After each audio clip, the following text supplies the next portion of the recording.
मेवात जिले के किसानों के लिए अच्छी खबर है। राजकीय बाग एवं नर्सरी पिनंगवा की तकरीबन 52 एकड़ बंजर भूमि अब सोना उगलने जा रही है। जिले के लोगों को कृषि मंत्री जयप्रकाश दलाल ने प्याज उत्कृष्टता केंद्र की सौगात दी है। राजकीय बाग एवं नर्सरी पिनंगवा की 40 एकड़ भूमि में प्याज का उत्कृष्टता केंद्र अगले 1 साल तक बनकर तैयार होगा। किसानों को इस प्याज उत्कृष्टता केंद्र से बाजार कीमत से आधे भाव में प्याज का बीज मिलेगा। खरीफ प्याज की बिजाई के लिए अब किसानों को दूर दराज इलाके में नहीं जाना पड़ेगा।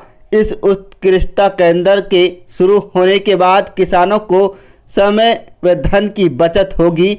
उत्कृष्टता केंद्र पर तकरीबन 10 करोड़ रुपए की लागत आएगी। ये बहुत ही ज़रूरी था जो प्याज का केंद्र है, एक्सेलेंस सेंटर ऑनियन का है, उसके लिए आज आपने इस काम शुरू करवाया है। और ये जो मेवात का इलाका है, खरीफ के प्याज बहुत ज़्यादा पैदा करता है। लगभग 5,000 से लेकर 20,000 एकड़ के किसान यहाँ प्याज की खेती करते हैं। और जो प्याज की बीज और गांठ जो लाते हैं उनको बहुत दूसरे प्रदेशों से लेनी पड़ती है, बहुत ज़्यादा कीमत देनी पड़ती है। इस सेंटर बनने के बाद आधे रेट पर उनको ये पौध मिलेगी और 500 एकड़ का तो यहाँ से हम खुद ही तैयार करेंगे।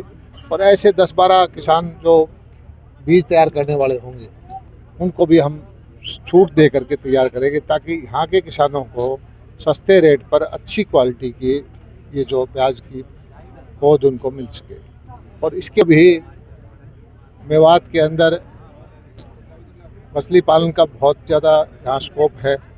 और झींगा के लिए हमने अधिकारियों को कहा है कि कम से कम 100 नए किसान इसी 3-4 महीने में झींगा के उत्पादन करने वाले तैयार करें।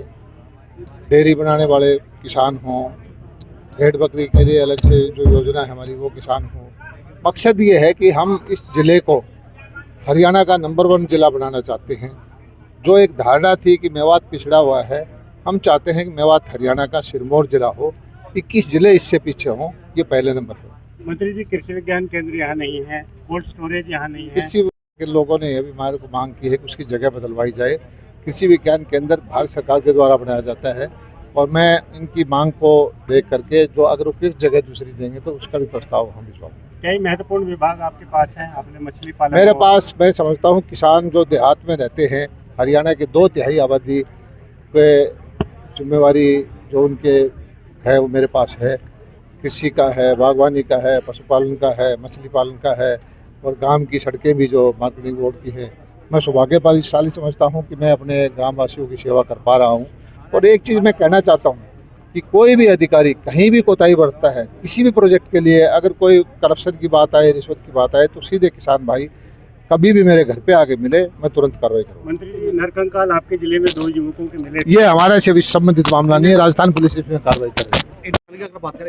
मैं सबसे पहले अपने पत्रकार और छायाकर बंधुओं का धन्यवाद देना चाहूँगा कि मेरी बात को मेवात तक पहुँचाने का आप जो कार्य करेंगे, कि आज के लिए आज का जो दिन है हमारी मेवात के इतिहास में स्वर्ण अक्षरों में लिखा जाएगा।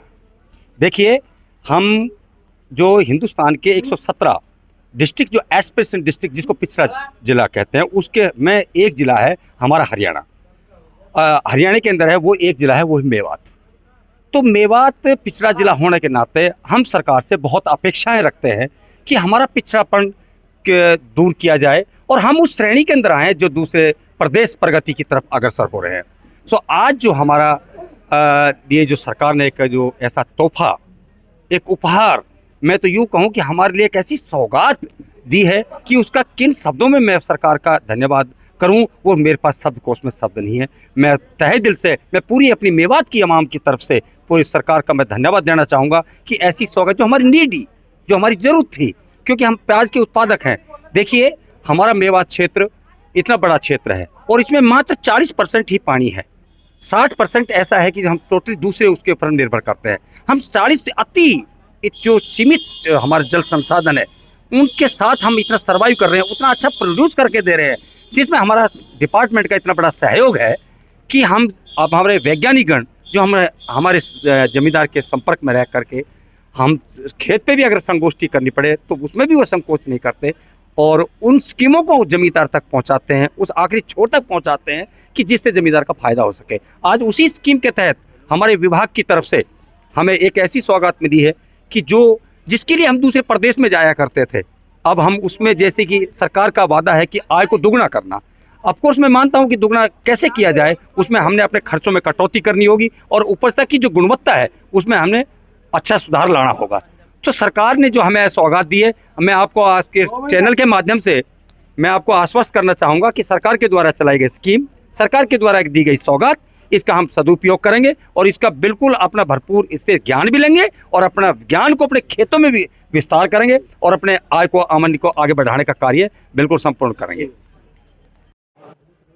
मेरा नाम तेजपाल है जी, FPO से किसानों का बहुत बड़ा फायदा होगा जी।